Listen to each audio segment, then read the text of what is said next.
चलिए आज हम बात करते हैं chemical properties of S block element. ठीक है, आप इसी तरह से टेबल बना दीजिए। लेफ्ट साइड में alkali metal, first A group, alkaline earth metal, second A group.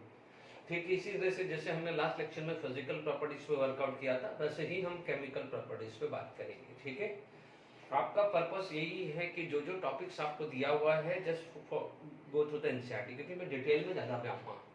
ठीक है, सिमिलरली फिजिकल प्रॉपर्टीज में जैसे आपने टॉपिक पढ़ा, फिजिकल प्रॉपर्टीज खत्म की, केमिकल प्रॉपर्टीज मैंने लेक्चर दिया, एक बार एनसीईआरटी रीड कर डालिए। ठीक है, सब कुछ खत्म हो जाएगा। जेडब्ल्यू मींस एडवांस यानी जो भी लेवल का क्वेश्चन से क्लियर हो जाएगा। एनसीईआरटी बोलने का पर्पस इसलिए है कि आपको ये पता होना चाहिए कि what is given in NCERT. If it is in case यदि कोई स्पेसिफाइड किया हुआ है और हमारे एक्सप्लेनेशन में नहीं आया है तो at least you can ask, but ऐसा पॉसिबल कम है। ठीक है, चलिए यदि मैं रिएक्टिविटी की बात करता हूं, ठीक है, यदि रिएक्टिविटी की बात करता हूं तो जनरली जो alkali metal is more reactive than alkaline earth metal. ठीक है, तो आप क्या बोल सकते हो, यहां पर सबसे पहला फैक्टर आएगा reactivity.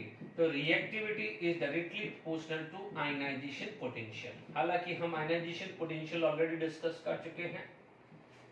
Reactivity is inversely proportional to ionization potential, यानी जिसका आयनाइजेशन पोटेंशियल जितना लोअर होगा उतना क्या हो जाएगा, उसकी रिएक्टिविटी ज्यादा होगी। ये क्लियर हुआ है? Because we know that the metal have a strong tendency to release the electron. It has a strong tendency to release the electron, यानी वो अपने इलेक्ट्रॉन को रिलीज ज्यादा से ज्यादा करने की कोशिश करेगा। नो डाउट यदि मैं बात करूं रिएक्टिविटी की तो लीना के रब से, ठीक है, लीना के रब से यानी रिएक्टिविटी डाउन द ग्रुप क्या हो जाता है, इंक्रीजेस हो जाता है। ठीक है, इसीलिए क्या होता है कि suppose if alkali metal is exposed to the air तो टार्निशिंग हो जाती है। इसीलिए जनरली क्या हो जाएगा, we have to preserve in the kerosene. ठीक है, क्योंकि क्या होता है कि जैसे ही वो एक्सपोज टू द एयर होगा, what happen, there is a formation of oxide layer over this, तो वो उसे क्या बोलते हैं, टार्निश बोलते हैं। ठीक है, शायद कई बार डे टू डे लाइफ में आपने टार्निश वर्ड सुना होगा। ठीक है, यानी जो भी ऑर्नामेंट्स है वो आप बात कर सकते हैं। चलिए मैं वो लिखा दूंगा, जैसे अब यहाँ पर आ जाए तो आप बोलोगे बेला, मांगे, कार, स्कूटर और बजरंग। ठीक है, तो these are the reactivity order. यदि इन सब में कंबाइन किया जाए तो सबसे लोएस्ट क्या है, इन दोनों में देखा जाए तो आप क्या बोलोगे, रिएक्टिविटी की बात करें तो reactivity of first A group is more than second A group. ठीक है, यानी आप बोलोगे सीजियम क्या है, मोस्ट रिएक्टिव है। ठीक है, अमंग ऑल अल्कली मेटल, यानी एस ब्लॉक एलिमेंट में देखा जाए तो सीजियम सबसे ज्यादा रिएक्टिव है और बेरिलियम सबसे लीस्ट रिएक्टिव है। ठीक है, ये चीज का आपको ध्यान रखना है। तो these are the condition for the reactivity. तो रिएक्टिविटी के बारे में हमने बात कर ली है। अभी मैं क्या है, नेक्स्ट जो टॉपिक्स जो है वो मान लीजिए केमिकल प्रॉपर्टीज में वन बाय वन हम चल रहे हैं। ओके, नेक्स्ट जो है रिएक्शंस विद द एयर। ठीक है, रिएक्शन विद द एयर। ठीक है, एक होता है बच्चों रिएक्शन विद द एयर और एक होता है रिएक्शन विद द ऑक्सीजन। मैं दोनों को सेपरेट करके पढ़ा रहा हूं। ठीक है, तो आप यहां पर अपने पास क्या आएगा, reaction with air. Next topic आएगा रिएक्शन विद एयर। तो देखो एयर के अंदर क्या होता है, बहुत सारी चीजें आती है। ठीक है, आप मान लीजिए एयर है तो एयर के अंदर क्या है, सम अमाउंट ऑफ CO2 में कम ना, ऑक्सीजन होता है, नाइट्रोजन हो, तो सबको ही पता है, वो तो सबको ही पता है, ऑक्सीजन और नाइट्रोजन है वो तो सबको ही पता है। तो ये चीज का ध्यान रखना है। Is it clear to all of you? Generally क्या होता है, यहां पर क्या है, alkali metal if it exposed to air, if it is exposed to air it get tarnished। ठीक है, कुछ ब्लैकिश टाइप इस टाइप का कुछ आ जाता है, it get tarnished due to formation of oxide layer on it, oxide layer on it, यानी उनके ऊपर क्या होती है, ऑक्साइड लेयर बन जाती है, इसलिए वो टार्निश होते हैं। तो सिमिलरली क्या हो जाएगा, बेरिलियम को छोड़ के, एक्सेप्ट बेरिलियम, यहाँ पर क्योंकि देखिए बेरिलियम सबसे बेकार है, except beryllium, all other alkaline, शांति से टॉपिक करा रहा हूं मैं, कोई जल्दबाजी नहीं है। Alkaline earth metal get tarnish, ठीक है, all other get tarnish. Is it clear to all of you? ठीक है, उसका भी ये रीजन लिख सकते हो, due to formations of oxide layer, due to the formation of oxide layer. Is it clear to all of you? अब आप देखिए यहां पर हमारे पास हुआ क्या है, ठीक है, ये तो सबसे एक जनरल केसेस है, दोनों में बात कर ली, यानी बेरिलियम टार्निश नहीं होता है, बाकी टार्निश होता है। अब आप देखिए lithium, lithium can react with oxygen, can form lithium oxide, ठीक है, but lithium can react with the nitrogen, can form also lithium nitride, ठीक है। यहां पर जैसे आप बात करेंगे तो बैलेंस करते हैं, तो मान लीजिए ये मेरे पास कितना आ गया, ये 2 आ गया, तो ये 2 आ गया, ठीक है। ये मान लीजिए मेरे पास ये 2 ले लिया, तो ये मेरे पास 6 आ गया है, और ये 3n2 आ गया है ना। तो आप इसको क्या बोल सकते हो, देखिए इसका नेम भी लिखना जरूरी है, इसको आप बोल सकते हो लिथियम ऑक्साइड, और इसको क्या बोल सकते हो, लिथियम नाइट्राइड, ठीक है। मूल कंसेप्ट में नाइट्राइड ऑक्साइड के काफी क्वेश्चंस हमने वैलेंस इलेक्ट्रॉन टोटल इलेक्ट्रॉन पे बात किए हुए हैं, ठीक है।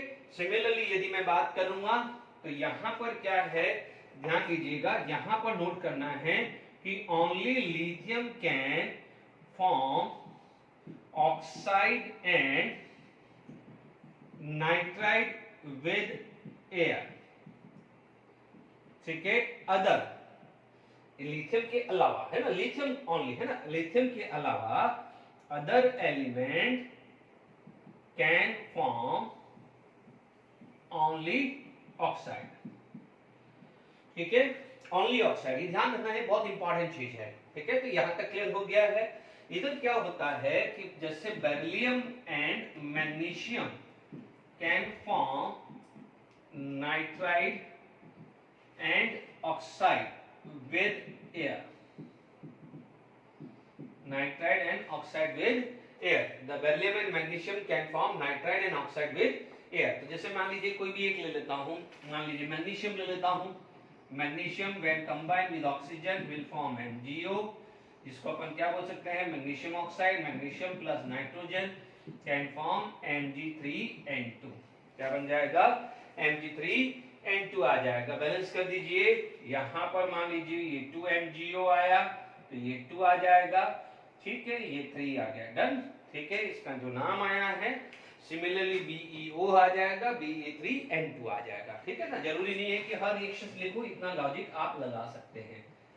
मैग्नीशियम ऑक्साइड, इसे क्या बोलेंगे, magnesium nitride, magnesium oxide, magnesium nitride. Is it clear? अब आप देखिए दोनों ही हैं, ओनली, है ना, other like calcium, strontium, barium can form only oxide with air. Air का मतलब क्या होता है, ऑक्सीजन एंड नाइट्रोजन, गलती मत कर देना, ओनली ऑक्सीजन नहीं आएगा। अब आप देखो ये तो क्या था, मैंने ड्राई एयर लेके चलिए, ड्राई एयर का मतलब जिसके अंदर किसी भी तरह का वाटर मॉलिक्यूल्स नहीं, ठीक है। अब कई बार क्या होता है कि इसके अंदर आपके पास दूसरी चीजें भी आ सकती है, ठीक है। जैसे मान लीजिए कोई मॉइस्ट एयर हुई, ये तो सब ड्राई एयर हुई। अब मॉइस्ट एयर का मतलब क्या होता है, मॉइस्चर, मॉइस्ट एयर का मतलब क्या होता है, मॉइस्चर, ठीक है। तो अब आप देखिए कोई भी मैं एक ले लेता हूं, जैसे यहां पर भी आप बात करें बच्चों, ये मैंने जो सब लिखा है वो ड्राई एयर का लिखा है, ठीक है। यदि मैं मान लीजिए बात करता हूं विद मॉइस्ट एयर, यदि मैं बात करूं with moist air, moist air का मतलब मॉइस्चर, विद मॉइस्ट एयर हुआ, ड्राई एयर पहले कर दिया है, भले चाहो तो आप वहां ड्राई लिखे। अब देखिए जैसे यहां पर बना क्या था, M2O, सब में M2 एटलीस्ट ऑक्साइड तो बना है ना। एटलीस्ट ऑक्साइड तो बना है, हम नाइट्राइट की बात नहीं कर रहे, I am talking about the oxide. The general formula would be M2O, Li2O, Na2O, K2O, Rb2O, Cesium2O, है ना? Because we know that the oxidation state of a alkali metal is +1 and alkaline earth metal is +2। तो मैं यहाँ पर बात करूँ, इधर बात करूँ with moist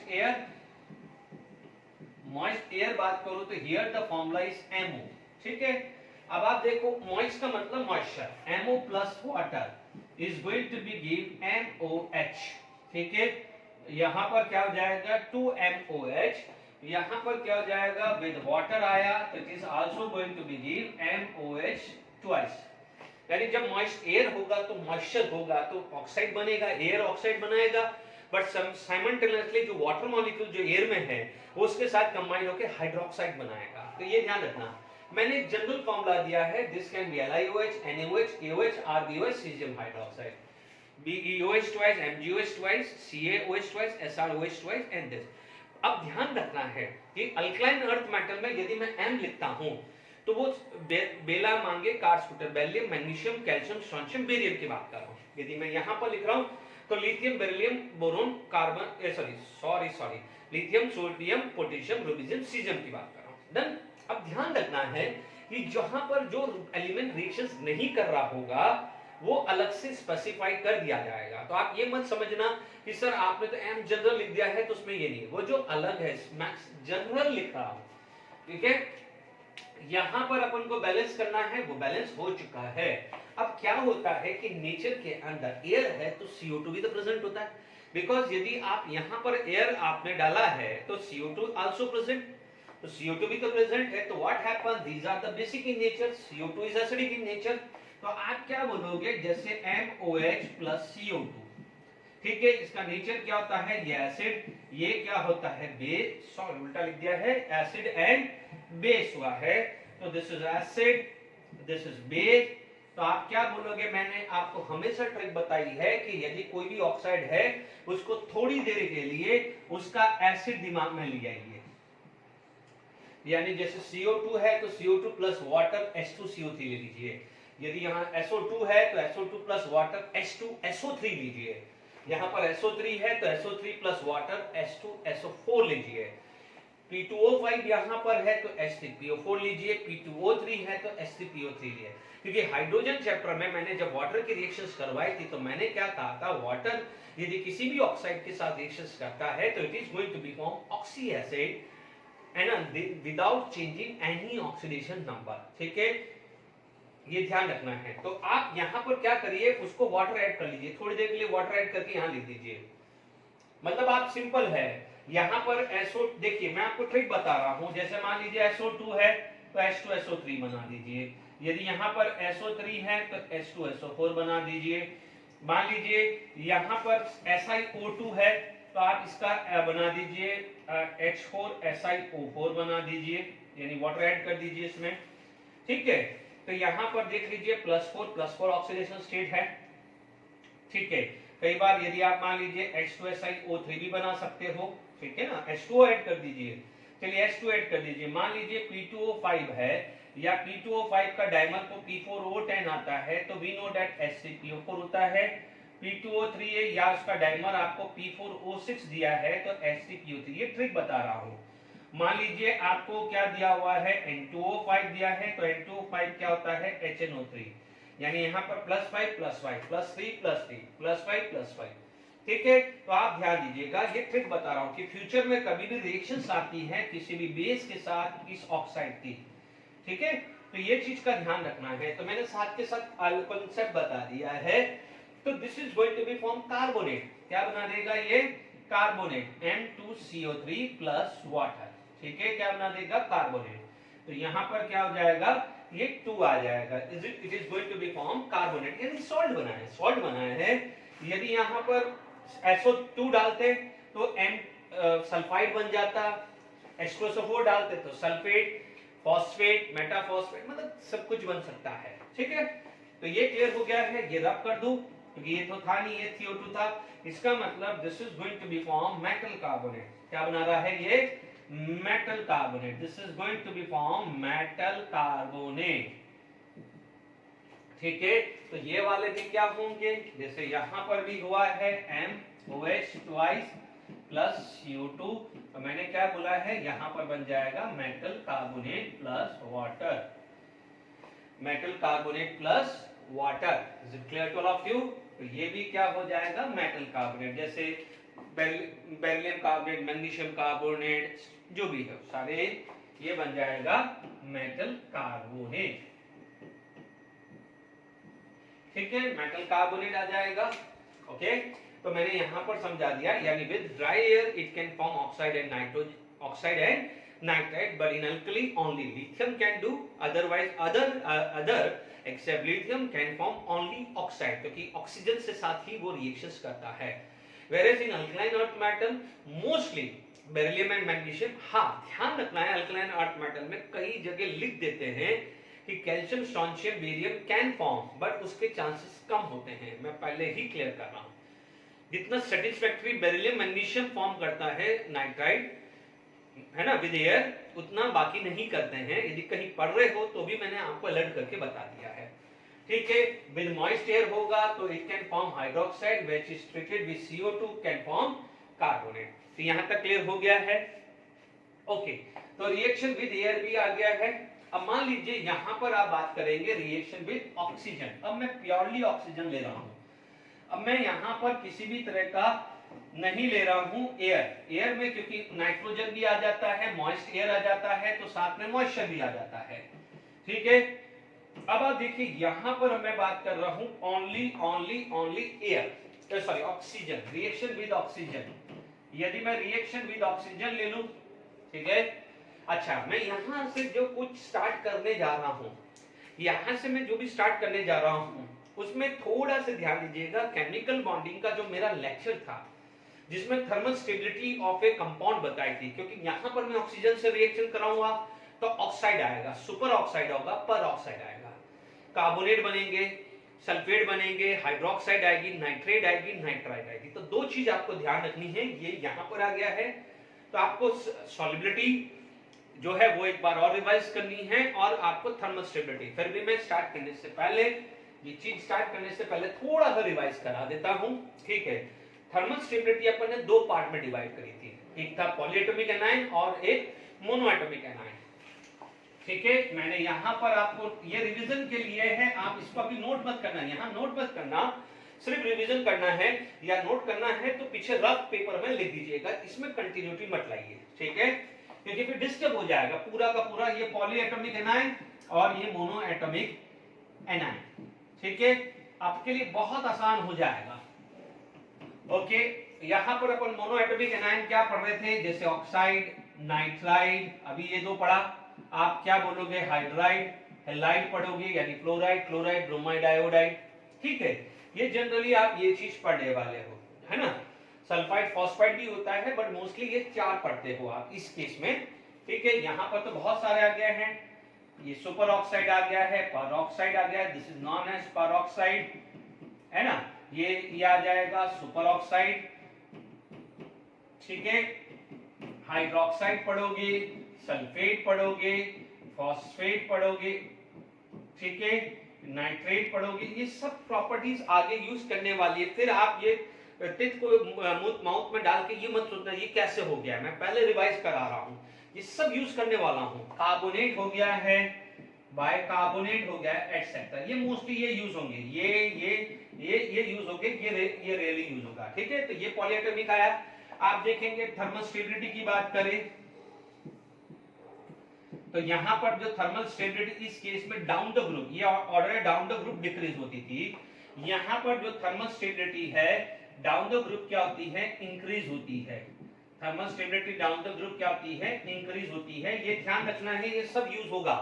अभी आप देख लीजिए thermal stability down the group decrease हुई है, तो यहां पर अभी आप देखेंगे कि लिथियम नाइट्राइड बना है, लिथियम नाइट्राइड बना है, बाकी सारे नाइट्राइड नहीं बना है। तो लिथियम नाइट्राइड क्या होता है, उसकी थर्मल स्टेबिलिटी सबसे ज्यादा है, जैसे जैसे नीचे जाओगे उसकी थर्मल स्टेबिलिटी कम हो रही है, इसलिए सोडियम, पोटेशियम, रुबिडियम और सीजियम एग्जिस्ट करता ही नहीं है। तो आप क्या बोलोगे कि thermal stability down the group decreases. तो आपके सामने प्रूफ हो गया ना, मैंने दो पार्ट में डिवाइड किया हुआ है ना। ठीक है, तो ये चीज का ध्यान रखना है। सिमिलरली बेरिलियम मैग्नीशियम में जाए तो मैंने अभी थोड़ी देर पहले बोला है कि कहीं आप पढ़ लेते हो कि कैल्शियम स्ट्रोंशियम बेरियम की होता है रिएक्शन क्या होगा, बट उसकी जो स्टेबिलिटी है वो निग्लिजिबल होती है। ठीक है, तो सबसे ज्यादा स्टेबल कौन होगा? Beryllium nitride, then magnesium. जैसे जैसे डाउनवर्ड जाओगे, जैसे जैसे डाउनवर्ड जाओगे थर्मल स्टेबिलिटी डिक्रीज होगा। आप इस टॉपिक में ये नहीं लिखेंगे, मैं पहले ही क्लियर कर रहा हूं। ठीक है, जैसे भी हम पढ़ेंगे ये दोनों इस टॉपिक में ये दोनों पढ़ रहा हूं, ये पढ़ रहा हूं इस टॉपिक में, तो इसको आप ढंग से दिमाग पर ले लीजिए, फिर आपको कंफ्यूजन नहीं होना चाहिए कि ये क्यों बना, ये क्यों नहीं बना है। ठीक है, थर्मल स्टेबिलिटी की बात की, सॉलिबिलिटी की बात करी, तो सॉलिबिलिटी के अंदर भी हमने क्या है टॉपिक पढ़े, क्या पढ़ा था कि हमने एक बिगर आयन और स्मॉलर बनाया था, I माइनस Br माइनस को बिगर आयन कहा था, जितने भी पॉली एटॉमिक है उनको क्या करा था? बिगर आयन। OH माइनस को स्मॉलर आयन बोला था। ठीक है, याद आ रहा होगा। फिर हमने क्या बोला था कि solubility is directly proportional to the difference in the size, यानी जितना साइज डिफरेंस ज्यादा होगा उतनी ज्यादा सॉलिबिलिटी होती है, क्योंकि जितना ज्यादा साइज डिफरेंस होगा यानी बॉन्ड लेंथ ज्यादा होगा तो बॉन्ड एनर्जी कम होगी। ठीक है, तो हमने क्या पढ़ा था सॉलिबिलिटी के केस में? क्या पढ़ा था कि सॉलिबिलिटी जो है directly proportional to difference of size, difference of size. तो मैंने आपको बिगर एनायन और स्मॉलर आयन में कैटेगरी करार दिया था। तो ये दोनों टॉपिक आपको केमिकल बॉन्डिंग से एक बार वापस से रिवाइज करना है। हालांकि मैं बीच बीच में यूज करूंगा, बट क्या है कि यदि यहाँ पर है तो फटाफट से ये दो चीज पढ़ लो। ठीक है, यहाँ पर आपको पता है कि मैंने जैसे ऑक्साइड हुआ या हाइड्राइड हुआ या मान लीजिए कोई हैलाइड है, फ्लोराइड क्लोराइड है ना, इनको मैंने स्मॉलर एनायन लिया था, OH को भी स्मॉलर एनायन में डाला था। बाकी जो है I माइनस Br माइनस, बाकी जितने भी ये हैं पॉली एटॉमिक हैं उसको मैंने क्या डाला था? बिगर एनायन में डाला था। ठीक है, तो मैं अभी लूंगा इसका सॉलिबिलिटी, जितनी ज्यादा साइज डिफरेंस होगा उतनी ज्यादा सॉलिबिलिटी होगा, क्योंकि लॉजिक क्लियर होना चाहिए कि यदि आयन के बीच में डिस्टेंस ज्यादा है तो फोर्स ऑफ अट्रैक्शन कम है, फोर्स ऑफ अट्रैक्शन कम है तो इजीली सॉल्युबल होगा, इजीली क्या होगा? वो सॉल्युबल होगा। फिर भी आप पूरा मेरे वीडियोस को आप देख के वापस से रिवाइज कर सकते हो। ठीक है, अब देखो रिएक्शन विद ऑक्सीजन जनरली क्या होता है? जनरली बात करूं, मेटल यदि ऑक्सीजन के साथ रिएक्शंस करेगा तो this is going to be form metal oxide. ठीक है, फर्दर यदि रिएक्शंस करेगा तो N2O2 बनाएगा, और फर्दर रिएक्शंस करेगा तो this is going to be form MO2। ठीक है, MO2। ठीक है, M+O2 ये आएगा, जबकि यहां पर इसको क्या बोलते हैं? आप बोल सकते हैं this is oxide, metal oxide, this is known as peroxide and this is known as superoxide, this is known as superoxide। then metal oxide, metal peroxide, metal superoxide। जबकि यहाँ पर क्या बात होती है? यहाँ पर metal plus oxygen are going to be form MO, further यदि ऑक्सीजन आएगा तो this is going to be form MO2। ठीक है, इसके अंदर सुपर ऑक्साइड नहीं बनता है, इसमें क्या बनता है? ओनली आपको क्या मिलता है? ऑक्साइड मिलता है, एज वेल एज यहाँ पर आपको क्या मिलता है? पर ऑक्साइड मिलता है। Is it clear to all of you? आपको क्या मिलता है? Oxide and peroxide. Whereas in alkali, देखो ये लेफ्ट कॉलम अल्कली का है, अब मैं बार बार नहीं लिखूंगा। यू विल गेट ऑक्साइड, पर oxide and super oxide, whereas in alkaline earth metal oxide and पर ऑक्साइड, ये दो चीज मिलती है। अभी एक चीज का ध्यान रखिएगा कि डाउन द ग्रुप अपन ने क्या पढ़ा था। अब वन बाय वन बात करते हैं। ठीक है, यदि मैं पहली बात करूं तो लिथियम कैन फॉर्म ऑक्साइड, तो मुझे मिलेगा लिथियम ऑक्साइड। ठीक है, लिथियम यदि मैं बात करूं, लिथियम यदि मैं लिथियम की बात करूं तो ये क्या बनाएगा? Only oxide. ठीक है, सोडियम की बात करूं तो मुझे मिलेगा ऑक्साइड एंड पर ऑक्साइड। ठीक है, और यदि मैं पोटेशियम की बात करूं तो मुझे क्या मिलेगा? Oxide, potassium, rubidium and caesium. ठीक है ना, डाउन द ग्रुप ही जा रहा हूं। इट कैन फॉर्म ऑक्साइड, ठीक है, it can form peroxide, it can form peroxide and superoxide, ये तीनों बनाता है। ठीक है, अब आप देखिए लिथियम ऑक्साइड बना रहा है। ठीक है, लिथियम क्या बना रहा है? ऑक्साइड। सोडियम क्या बना रहा है, पेरोक्साइड, यानी जहां पेरोक्साइड की down the group thermal stability बढ़ रही है, ठीक है, और ये क्या बना रहा है, सुपर ऑक्साइड। रीजन क्या होता है बच्चों, जैसे अभी अपन ने क्या पढ़ा था कि reactivity is direct inversely proportional to ionization potential and these element have a very smaller amount of ionization potential, that's why they are highly reactive among all these two group, ठीक है। इसीलिए क्या हो जाएगा, हाईली रिएक्ट, तो जैसे oxygen है, oxygen को सुपर ऑक्सीजन को क्या है, जैसे बोला it is going to be this, और ज्यादा रिएक्टिव हुआ तो it is going to be form superoxide, यानी रिएक्टिविटी के कारण ये बना है। सोडियम की रिएक्टिविटी थोड़ी सी कम होती है, that's why it can form peroxide, ठीक है। यहां पर जनरली बात करें तो क्या है, बेरिलियम एंड मैग्नीशियम, ठीक है, दे कैन फॉर्म ऑक्साइड, ठीक है। Calcium, strontium, barium, they can form oxide and peroxide, ठीक है। फिर भी ज्यादातर ये मिलता है, मैंने लिखवा दिया है, ज्यादातर क्या है, बेरियम पेरोक्साइड ज्यादा मिलता है, जो हमने हाइड्रोजन पेरोक्साइड के अंदर प्रिपरेशन में BaO2 यूज किया था, ठीक है। तो आप क्या बोलोगे, जैसे मान लीजिए पेरोक्साइड की स्टेबिलिटी बात करें, ये दोनों एग्जिस्ट करता ही नहीं है, इसका मतलब इसकी स्टेबिलिटी कम है, ठीक है। यदि मान लीजिए स्टेबिलिटी ऑफ पेरोक्साइड की बात करें तो डाउन द ग्रुप क्या है, मैं पढ़ा चुका हूं, मैं टाइम नहीं खराब करूंगा इसमें। डाउन द ग्रुप पेरोक्साइड की स्टेबिलिटी क्या होती है, इंक्रीज है, इसलिए बेरियम पेरोक्साइड सबसे ज्यादा स्टेबल होता है। इसके अंदर क्या है, सीजियम पेरोक्साइड सबसे ज्यादा स्टेबल होता है, as well as caesium superoxide is stable, ठीक है। तो यहां तक क्लियर हुआ कि नहीं हुआ। अब आप देखिए इनकी स्टेबिलिटी आपस में बात करें, ठीक है, तो देखिए stability of O2 minus, O2 minus और O2 माइनस, ठीक है, ये होता है, इसे बोला जाता है नॉर्मल ऑक्साइड, ठीक है। इसे क्या बोलते हैं, पेरोक्साइड, एंड इसे क्या बोलते हैं, सुपर ऑक्साइड। सुपर ऑक्साइड के अंदर याद करिए ऑक्सीजन का ऑक्सीडेशन स्टेट होता है -1/2, ठीक है। यहां पर होता है -1, यहां होता है -2, तो स्टेबल सबसे ज्यादा क्या होता है, -2 होता है। Is it clear to all of you. इसीलिए वैसे भी याद कर सकते हो कि ऑक्सीजन का मोस्ट फेवरेबल ऑक्सीडेशन स्टेट क्या है, -2। ऐसे भी याद रख सकते हो कि यहां पर क्या है, -2, ये -1 है और यहाँ -1/2 है, तो यानी जो ऑक्सीजन सबसे ज्यादा स्टेबल फॉर्म में कहां रहेगा, -2 में। Is it clear. तो ये चीज क्लियर हो गई, ये क्वेश्चंस आएंगे, potassium, rubidium, caesium can form oxide, peroxide as well as super oxide, यानी KO2, RbO2, सीजियम O2 मिलेगा, ठीक है।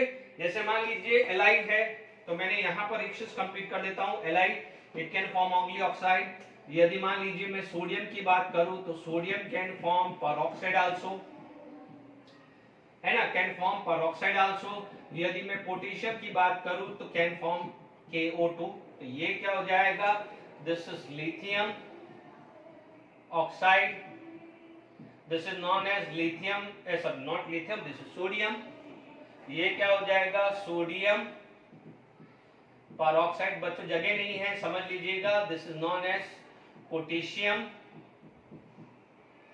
सुपर ऑक्साइड, ठीक है।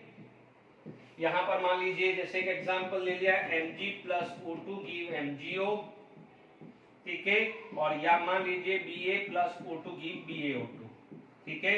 इसे बोलते हैं बेरियम पेरोक्साइड, और इसको क्या बोलते हैं, मैग्नीशियम ऑक्साइड। बच्चों मैं ये नहीं कह रहा हूं कि इनके अंदर, जैसे मैंने सिर्फ लिथियम की रिएक्शन लिखी तो सबकी यही आएगी, यहां पर लिथियम के अलावा सोडियम, पोटेशियम, रुबिडियम, सीजियम की ये रिएक्शंस आ जाएगी। पोटेशियम, रुबिडियम, सीजियम, यहां पर Rb प्लस O2 भी आ सकता है, सीजियम प्लस O2 भी आएगा, तो RbO2 भी आएगा, CsO2 भी आएगा, गलती मत करना, ठीक है, गलती बिल्कुल नहीं होना। जैसे यहाँ पर इन सब का रिएक्शन ये आ जाएगा, तो इन तीन का रिएक्शन ये आएगा। मैं कोई भी एक रिएक्शन समझाने के लिए लिखूंगा, जब सारा रिएक्शन लिखना पॉसिबल नहीं है। तो यहां तक आपको बिल्कुल समझ में आ गया है। चलिए अब नेक्स्ट टॉपिक पर मूव करते हैं, ठीक है। तो अपना ये सारा हो गया है, ओके। तो ये बात हमने कर ली है कि सुपर ऑक्साइड में क्या क्या होता है। तो आप एक चीज का ध्यान रखिएगा, तो हमने यहाँ पर ऑक्साइड के बारे में बात की है, कुछ और बात भी कर लेते हैं, फिर इसको आगे हम वर्कआउट करते हैं। एक चीज का ध्यान रखना है कि ऑक्साइड हो या पेरोक्साइड हो, ठीक है, हाइड्रोलिसिस करने के बाद वो हाइड्रोक्साइड बना देते हैं। जैसे मैं कुछ इंफॉर्मेशन लिख देता हूं, जैसे यहां पर आप बात करेंगे तो मान लीजिए जैसे एग्जांपल ले लिया है मैंने Li2O दे दिया है, Na2O2O, Na2O2 दे दिया है। यदि मैं पोटेशियम की बात करूं तो K2O, K2O2 और KO2 आएगा। रूबिडियम की बात करूं तो Rb2O, Rb2O2 आया या RbO2 आया, ठीक है। सीजियम की बात करूं ऑक्साइड एंड यहाँ पर परऑक्साइड आ जाएगा and this is known as super oxide आ जाएगा। Is it clear to all of you? तो अब आप देख सकते हैं कि जैसे मान लीजिए इस केस की बात करो तो यहाँ पर जाने पे थर्मल स्टेबिलिटी इंक्रीज हो रही है इसकी, यहाँ पर जाने पे थर्मल स्टेबिलिटी इंक्रीज हो रही है। तो देख लीजिए कि यहाँ पर थर्मल स्टेबिलिटी वीक थी इसलिए एग्जिस्ट नहीं हुआ, यहाँ पर थर्मल स्टेबिलिटी वीक थी इसलिए एग्जिस्ट नहीं हुआ। तो यहाँ पर जैसे जैसे जाएंगे तो this is most favourable because caesium is highly reactive. Similarly यदि इसकी थर्मल स्टेबिलिटी लेस थी तो इसलिए क्या है कि वो आपका रिएक्टिव नहीं था, इसलिए लिथियम एग्जिस्ट नहीं हुआ। अब आप देखो यहाँ पर आप बात करेंगे तो थर्मल स्टेबिलिटी क्या हो जाती है, डिक्रीज। इसलिए आपको क्या है जैसे जैसे नीचे जाओगे तो ऑक्साइड के बजाय परऑक्साइड ज्यादा मिलेगा या सुपर ऑक्साइड ज्यादा मिलेगा, दोनों तरीके से बात कर सकते हो। क्योंकि यदि किसी मेटल को यदि सफिशिएंट ऑक्सीजन आएगी तो वो क्या करेगा, वो इतना रिएक्टिव है वो यहां जाके चला जाएगा, क्योंकि पहले वो ऑक्साइड बनाएगा, ऑक्साइड से परऑक्साइड बनाएगा, परऑक्साइड से सुपर ऑक्साइड बनाएगा, ठीक है। तो लिथियम की इतनी रिएक्टिविटी होती नहीं है इसलिए वो ऑक्साइड तक रुक जाता है। सोडियम की थोड़ी सी ज्यादा होती है तो परऑक्साइड तक चला जाता है, इनकी ज्यादा होती है तो सुपर ऑक्साइड। इनमें तो क्या होता है बेरिलियम ऑक्साइड मैग्नीशियम ऑक्साइड ही बनता है। जैसे मान लीजिए बेरिलियम ऑक्साइड बेरिलियम ऑक्साइड हो गया है, या मान लीजिए यहाँ पर MgO आ गया है, यहाँ पर calcium oxide, strontium oxide, barium oxide. देखो ये आया COSrO2 BaO2 बना, ठीक है। यदि इसकी थर्मल स्टेबिलिटी बोले तो इंक्रीज है, इसकी थर्मल स्टेबिलिटी बोले तो डिक्रीज है, जस्टिफाइड है, क्योंकि जैसे जैसे नीचे जाओगे तो ऑक्साइड से वो क्या बन रहा है, परऑक्साइड बन रहा है। तो ये लॉजिक है ना, समझ में आ गया है। अब देखिए यहां पर आप लोगों ने ये चीज पढ़ी हुई है कि हमने ये पढ़ा हुआ है कि BeO ये क्या था, एम्फोटेरिक, ठीक है। ये एम्फोटेरिक था, बाकी जो रेस्ट है वो बेसिक है। यदि बेसिक कैरेक्टर की बात करें तो down the group basic character क्या होती है, इंक्रीजेस, क्योंकि क्या है मेटल के ऑक्साइड बेसिक होते हैं, बेरिलियम मैग्नीशियम कैल्शियम आएगा, this is calcium oxide, strontium oxide and barium oxide, ठीक है। सिमिलरली यदि मैं यहां बात करूं तो मान लीजिए lithium oxide, sodium oxide, potassium oxide and rubidium oxide and caesium oxide हुआ। इज इट क्लियर हुआ?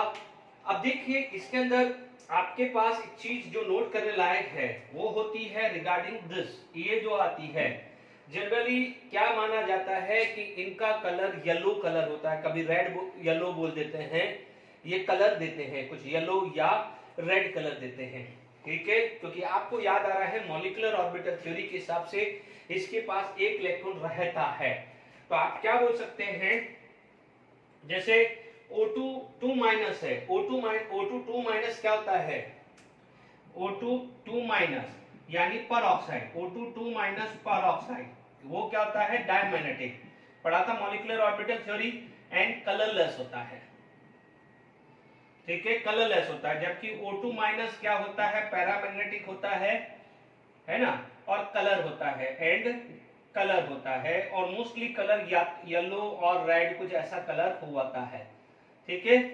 तो ये चीज का ध्यान रखना है, इसे बोलते हैं सुपर ऑक्साइड, क्या बोलते हैं, सुपर ऑक्साइड, ठीक है। तो मैं इसमें बहुत डिटेल में पढ़ा रहा हूं बट है कुछ नहीं, मैं एक एक बारीक चीजों को मैं लिख रहा हूं, क्योंकि जो है एनसीईआरटी बुक्स है या कोई रेफरेंस बुक्स है वो आपको आधा अधूरी इंफॉर्मेशन देगा, मैं आपको एक एक बारीक से चीजें को क्लियर कर रहा हूं, ठीक है। काफी चीज तो मैं ऑलरेडी एस ब्लॉक में इसमें केमिकल बॉन्डिंग के लेक्चर में कंप्लीट कर चुका हूं, बट कोई बात नहीं, आपका रिवीजन हो रहा है, ठीक है। तो थर्मल स्टेबिलिटी के बारे में बात होगी, सॉल्युबिलिटी की बात करें तो डाउन द ग्रुप क्या है, सॉल्युबिलिटी इंक्रीज होगी। जैसे मान लीजिए आपके पास कोई भी जनरल आ गया है, जैसे मान लीजिए M2O है, इसको हाइड्रोलिसिस किया है तो it is going to be form NOH, ठीक है। या M2O बैलेंस कर रहा हूं भी, वाटर है तो it is also going to be form NaOH, ठीक है। तो आप ये भी बात कर सकते हैं, ठीक है। या मान लीजिए MO2 plus water, it is going to be form NOH this. Is it clear to all of you? तो आपके पास यहाँ पर हम इस तरह से मेनली क्या हो जाएगा कि इनका किसी का भी हाइड्रोलिसिस करे तो आपको क्या मिल जाएगा, हाइड्रोक्साइड मिलेगा। इसीलिए क्या बोलते हैं, these are basic in nature, ठीक है। तो आप देख सकते हैं बैलेंस करना है, ठीक है। ये थोड़ा सा टेढ़ा काम होता है, चलो ये 2 है तो ये 2NaOH कर दिया तो मेरा काम हो गया है। यहाँ पर थोड़ा इवन करना पड़ेगा,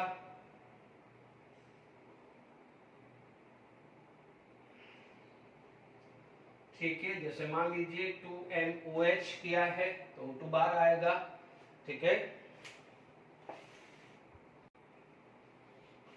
ठीक है। तो यहां पर आपके पास क्या है, ये तो बैलेंस हो गया है। यहां पर आपका एक्स्ट्रा ऑक्सीजन है तो this is going to be form, है ना, तो आपको क्या मिलेगा, this is going to be form H2O2, क्योंकि जो एक्स्ट्रा ऑक्सीजन है वो उसको ऑक्सीडाइज कर देगा, ठीक है। तो आप बैलेंस हो रहा है 2OMH, ठीक है। H2O2 है तो मैंने ये 2 कर दिया है, आई होप बैलेंस हो चुका है। ये सुपर ऑक्साइड है तो ये तो आपका H2O2 बनाएगा, साथ के साथ ऑक्सीजन भी रिलीज करेगा, क्योंकि ये तो सुपर ऑक्साइड है, एडिशनल ऑक्सीजन है, ठीक है। आप बैलेंस, अब अपन को बैलेंस करना है, ठीक है। मान लीजिए ये मैंने H2 ये 2 किया तो ये 2 ट्वाइस किया, लेट इट बी। ये थोड़ी देर के लिए मैंने यहाँ पर 2 किया है ना, तो 2MOH में कितना है, 2 और 2 4, 2 और 2 4, ये तो सेट हो गया है, और 2 2 4 हाइड्रोजन भी सेट हो गया है। यहाँ पर आप देखिए लेट इट बी में ये 2 करता हूँ तो 2 हाइड्रोजन ये हुआ, 2 4 5 6 2 और यस, ये बैलेंस हो चुका है। तो आप देख सकते हैं क्योंकि जो एडिशनल ऑक्सीजन है वो इसको H2O2 बना देगा, एडिशनल ऑक्सीजन H2O2 और एक और एडिशनल ऑक्सीजन O2 बनेगा, क्योंकि आपको पता है जिसमें ऑक्सीजन डाला तो ये बना, इसमें फिर ऑक्सीजन डाला तो ये बना है। Is it clear to all of you? वहां पर भी ऑक्साइड और परऑक्साइड बन सकता है। तो ये बात किसकी हुई है, मैंने ऑक्सीजन की बात करी है, ठीक है। अब आप देखिए इसके बाद ऑक्सीजन जो हुआ है, हाँ एक चीज आप जरूर नोट करके रखिएगा कि जो ये अल्कली मेटल है इसको प्रिजर्व किया जाता है केरोसिन में, ठीक है। केरोसिन में रीजन अभी बताया है कि if it is expose to the air या वाटर में होगा तो वो रिएक्टिव हो जाएगा। तो आप अल्कली मेटल को नोट करके लिख दीजिएगा, अल्कली मेटल को प्रिजर्व करके रखा जाता है किसमें, किसमें रखा जाता है, केरोसिन में, ठीक है। वाटर में नहीं रख सकते, वाटर में तो वो रिएक्ट कर देगा, ठीक है। तो अब यहां पर आपके पास जो है हम बात करते हैं हाइड्रोजन की, रिएक्शन विद हाइड्रोजन, ठीक है। बहुत अच्छा टॉपिक है, रिएक्शन विद हाइड्रोजन की बात करें। Is it clear to all of you? ठीक है। यदि रिएक्शन विद हाइड्रोजन की बात करें तो सबसे पहले यहां पर कोई टेंशन नहीं है, MH2 it is going to be form MH, lithium हो या सोडियम हो कोई भी रिएक्शन करेगा। यहां पर क्या होता है कि एक्सेप्ट बेरिलियम अदर मेटल क्या करेगा, M+H2 करके MH2 बना देगा। डन। यहां पर आपको बैलेंस करना है तो ये 2 2 है ना बच्चों, मैंने M लिखा है तो लिथियम आ सकता है, सोडियम आ सकता है, पोटेशियम, रूबिडियम, सीजियम। यहाँ पर बेरिलियम को छोड़ के Mg, यानी आप लिख सकते हो तो this M can be lithium, sodium, potassium, rubidium and caesium. यहाँ पर M की बात करें तो यहाँ पर magnesium, calcium, strontium and barium आएगा, ठीक है, बेरिलियम नहीं आएगा। अब आप देखिए यहाँ पर बात करें तो आयनिक कैरेक्टर की बात करें तो नो डाउट आयनिक कैरेक्टर में क्या लगेगा, फजान रूल के हिसाब से क्या है, smaller cation is a more covalent character पढ़ा हुआ है। तो आप बोल सकते हैं आयनिक character LiH, NaH, KH, RbH and caesium hydride. This is the order of ionic character. यदि मैं यहाँ पर आयनिक कैरेक्टर की बात या पहले बेरिलियम की प्रिपरेशन भी कर देता हूं ठीक है, यानी मैं यहां पर इसको सेकंड यहां लिखता हूं, बेरिलियम की प्रिपरेशन यहां लिख देता हूं, है ना। तो प्रिपरेशन ऑफ BeS2, यदि BeS2 बनता कैसे है, तो वो क्या से बनता है, इधर देख लीजिए, देखिए यहां पर आप देखेंगे BeCl2 plus LiAlH, lithium aluminium hydride. ठीक है, तो आप सिंपल से समझ लीजिएगा, यहां पर आपको ये पता है कि ये पॉजिटिव इस नेगेटिव के साथ जाएगा और ये नेगेटिव इन पॉजिटिव के साथ जाएगा, क्योंकि Li के ऊपर +1 चार्ज है, Al3 के ऊपर +3 चार्ज है, ये क्लियर है। तो आप क्या बोलोगे, बेरिलियम, तो यहां पर आ जाएगा BeS2 LiCl and AlCl3। ठीक है, क्लियर हो गया है। यहां पर मैंने 2 मोल कर दिया है। आई होप यहां पर ये पूरा बैलेंस हो गया है, कुछ नहीं, पॉजिटिव कंबाइंड विद नेगेटिव, यहां पर हाइड्राइड है H माइनर, तो Be2 plus combined with H minor, यानी आप देख सकते हैं कि Be2 प्लस किससे कंबाइंड हुआ है, 2H माइनर, Li प्लस इस Cl माइनस से हुआ है, एंड Al3 प्लस इस 3Cl माइनस के साथ हुआ है, तो BeS2 LiCl and AlCl3 form हुआ है। Is it clear? ये आराम से हो गया है, ये अलग से हमने लिख दिया है, तो ये प्रिपरेशन भी क्लियर हो गया है। ठीक है, यहां पर आप आयनिक कैरेक्टर की बात करें, तो आयनिक कैरेक्टर हमने क्या बोला है, फजानुल, smaller anion, cation is a covalent character, तो आयनिक कैरेक्टर में फजानुल लगाया तो BeS2 MgS2 CaS2 SrS2 and BeS2। तो आप क्या बोल सकते हो, जनरली ये क्या होता है, कोवेलेंट, ये क्या होता है, कोवेलेंट। ठीक है, ये भी क्या होता है, कोवेलेंट, और ये क्या होता है, ये भी जनरली वेरी लेस आयनिक होता है, या समटाइम इसको भी कोवेलेंट बोल सकते हैं। Is it clear to all of you? अब देखिए, इसके अंदर आप लोगों ने ये पढ़ा है, तीसरा BeS2 जो है वो एंड MgH2, ये बनता है polymeric hydride, these are exist in polymeric hydride, ये हाइड्रोजन चैप्टर में भी मैंने पढ़ाया हुआ है, it exist in polymeric hydride, जहां पर आपको मिलता है 3 सेंटर 2 इलेक्ट्रॉन बॉन्ड, जिसको अपन बनाना बॉन्ड भी बोलते हैं। ठीक है, तो जैसे मान लीजिए मैंने हाइड्रोजन है, बेरिलियम का बना रहा हूं, ठीक है, बेरिलियम का यदि इस टाइप का आ जाए, जैसे ये H हुआ, ये बेरिलियम, ये H हुआ, ये H हुआ, तो ये क्या हो जाएगा 2, ये ऐसा,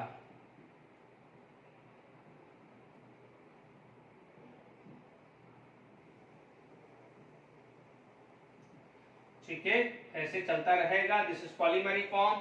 और इसके अंदर आपको कौन सा बॉन्ड मिलने वाला है, बॉन्ड मिलने वाला है, ये जो बॉन्ड है जिसको अपन बनाना बॉन्ड बोल रहे हैं, ये बॉन्ड होता है 3 सेंटर 2 इलेक्ट्रॉन बॉन्ड, ये मैंने केमिकल बॉन्डिंग में भी पढ़ाया हुआ है, एज वेल एज मैंने हाइड्रोजन चैप्टर में भी मैंने आपको पढ़ाया है। Is it clear to all of you?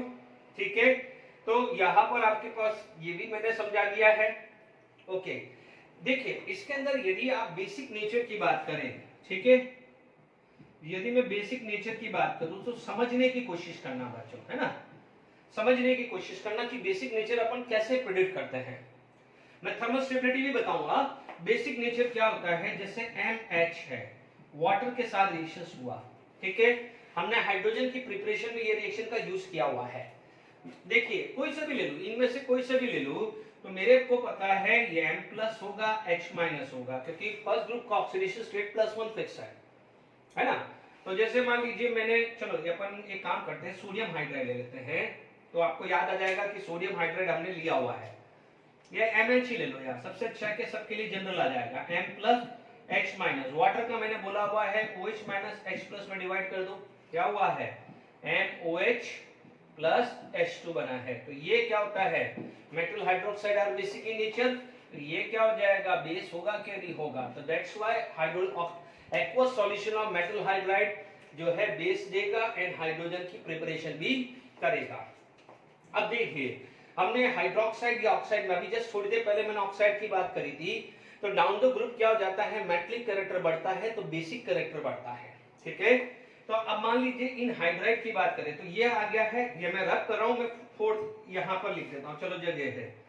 देखिए फोर्थ की बात करें तो देखिए बेसिक कैरेक्टर की बात करूं तो बेसिक कैरेक्टर, ठीक है, यहां पर भी मैं फोर्थ लिख रहा हूं बेसिक कैरेक्टर, क्योंकि यहां पर भी आपको क्या मिलने वाला है, हाइड्रोक्साइड ही मिलेगा, और हाइड्रोक्साइड क्या होगा, basic in nature.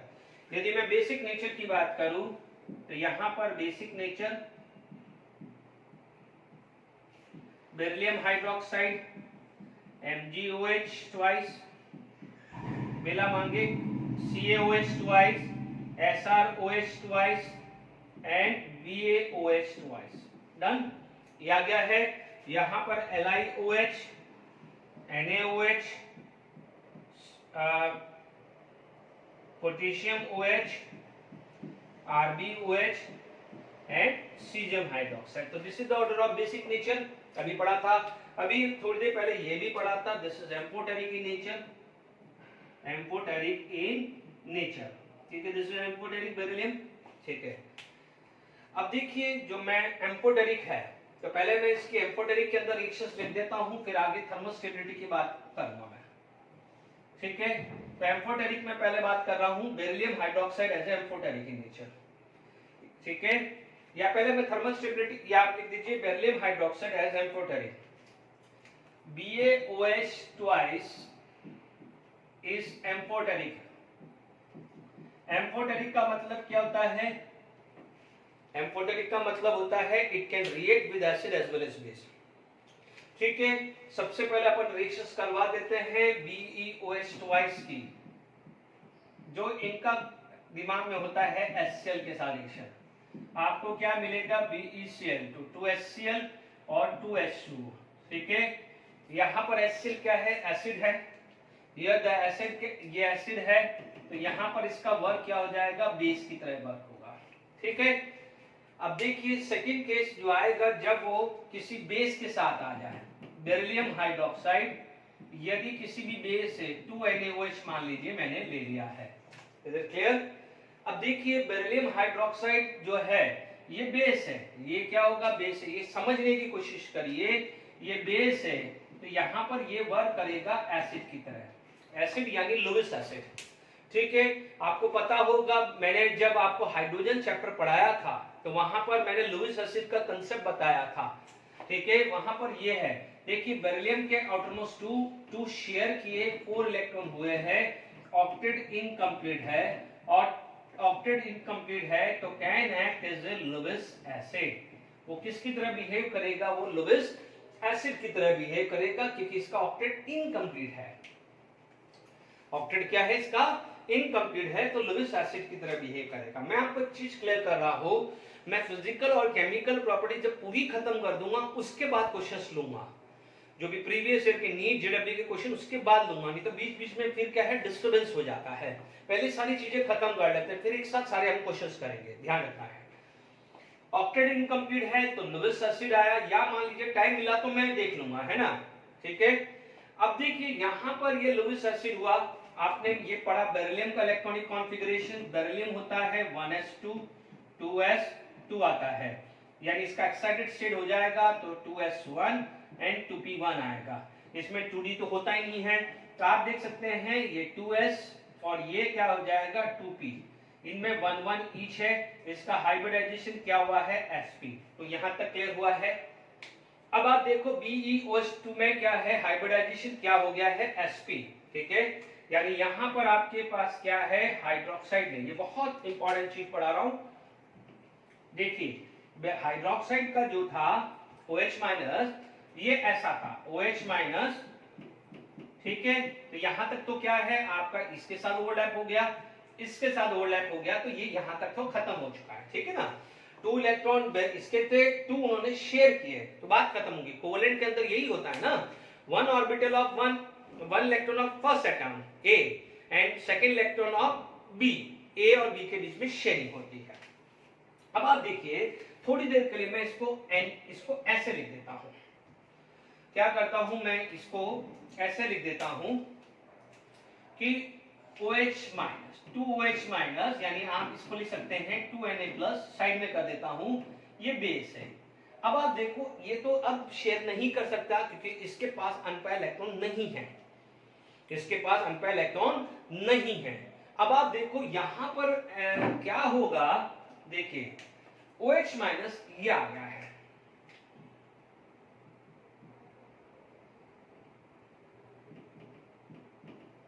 Fully filled orbital,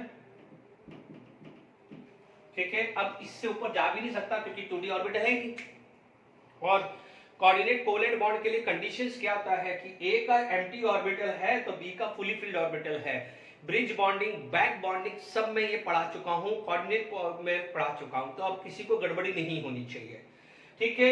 अब आप देखो ये चीज क्या हुई है, ये हो जाएगा इलेक्ट्रॉन एक्सेप्टर लुईस एसिड, ये लुईस एसिड बना, तो ये क्या बना, लुईस बेस इलेक्ट्रॉन डोनर बना, क्योंकि ये इनकम्प्लीट है तो इसकी वजह से वो लुईस एसिड बन गया है, तो वो डोनर हुआ। तो अब आप देखो ये रेड वाला कोऑर्डिनेट बॉन्ड बनेगा, ये रेड वाला क्या बनेगा, कोऑर्डिनेट बॉन्ड, बट उसकी लिमिटेशन इतनी है आगे 2d होता ही नहीं है। तो आपके पास क्या बनने वाला है, तो देख लीजिए, इसको अपन थोड़ी देर के लिए हटा दीजिए। This is going to be form BeOH 4 bracket square bracket. अब आप देखो स्क्वायर ब्रैकेट ये रिप्रेजेंट करता है कि this is going to be form coordinate compound, coordinate compound, coordinate compound जिसके अंदर कोऑर्डिनेट बॉन्ड होते हैं, कोवैलेंट कंपाउंड जिसके अंदर कोवैलेंट बॉन्ड होते हैं।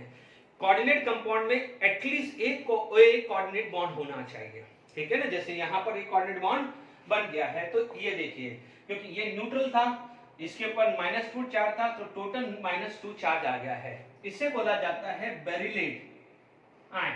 क्या बोलेंगे, बेरिलेट आयन बोलेंगे। यदि यहां पर Na लगते तो ये चीज समझ में आ गया, यानी मैं पूरा ओवरऑल कर सकता हूं BeOH twice plus 2NaOH will give, अब आप देखो Na2 BeOH 4, यानी इस चीज को मैंने ऐसा लिख दिया है पूरी तरह से, है ना। 2NaOH हुआ तो Na2, KOH हुआ तो K2 आया। इसे आप क्या बोल सकते हैं, सोडियम बेरिलेट। क्या लिखा है, सोडियम बेरिलेट। तो बेसिक नेचर भी क्लियर हो गया है, ओके। तो यहां पर आपको मैंने ये भी समझा दिया है, ठीक है। आई होप यहां तक समझ में आ गया है, ठीक है। अब देखिए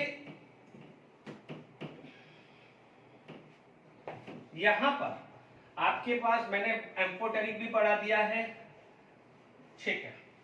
यदि सॉल्युबिलिटी की बात करें या पहले थर्मल स्टेबिलिटी की बात कर लेते हैं, ठीक है। तो थर्मल स्टेबिलिटी की बात करें तो थर्मल स्टेबिलिटी दोनों केस में बात कर रहा हूं, थर्मल स्टेबिलिटी, यहां पर भी मैं बात कर रहा हूं थर्मल स्टेबिलिटी, ठीक है। थर्मल स्टेबिलिटी क्या होती है, H माइनस इज क्या है, मोनोएटॉमिक एनायन। तो आप क्या बोलोगे, LiH, NaH, KH, RbH and caesium hydride. इधर क्या हो जाएगा, BeH2, MgH2, CH2, SrH2 and BH2। Thermal stability down the group decreases, क्योंकि ये मोनोएटॉमिक एनायन है, अभी पढ़ाया था, ठीक है। तो यहां पर आपको समझ में आ गया होगा, ठीक है। मान लीजिए सॉल्युबिलिटी की क्वेश्चन आ जाए, हालांकि नहीं पूछते बट फिर भी पूछ ले, सॉल्युबिलिटी इन वाटर, तो आप देखेंगे this is smaller ion, this is the smaller ion, तो सॉल्युबिलिटी जो है वो आपकी ऐसे आ जानी चाहिए, ठीक है। RbH सीजियम हाइड्राइड, यहां पर भी क्या हो जाएगा, BeH2, MgH2, CH2, SrH2, BaH2, क्योंकि देखिए हाइड्रोजन क्या है, स्मॉलर आयन है, ठीक है। देखिए फ्लोरीन स्मॉलर होता है, क्लोरीन, ब्रोमीन, आयोडीन बिगर आयन होता है, वो आप चेक कर लीजिएगा। ये क्या हो जाएगा, स्मॉलर साइज, ये लार्ज साइज, ये स्मॉलर साइज, क्योंकि Li+ तो स्मॉलर होगा, तो यहां पर क्या हो जाएगा, large difference in size, large difference in size, और जितना लार्ज डिफरेंस साइज होगा उतना सॉल्युबिलिटी इन वाटर बढ़ता है। तो this is also the order of solubility in water, ठीक है। तो ठीक है, आज हमने हाइड्राइड तक चीजें खत्म करी है, ठीक है। तो नेक्स्ट लेक्चर में और केमिकल प्रॉपर्टीज के बारे में हम बात करेंगे। Till then enjoy, thank you very much.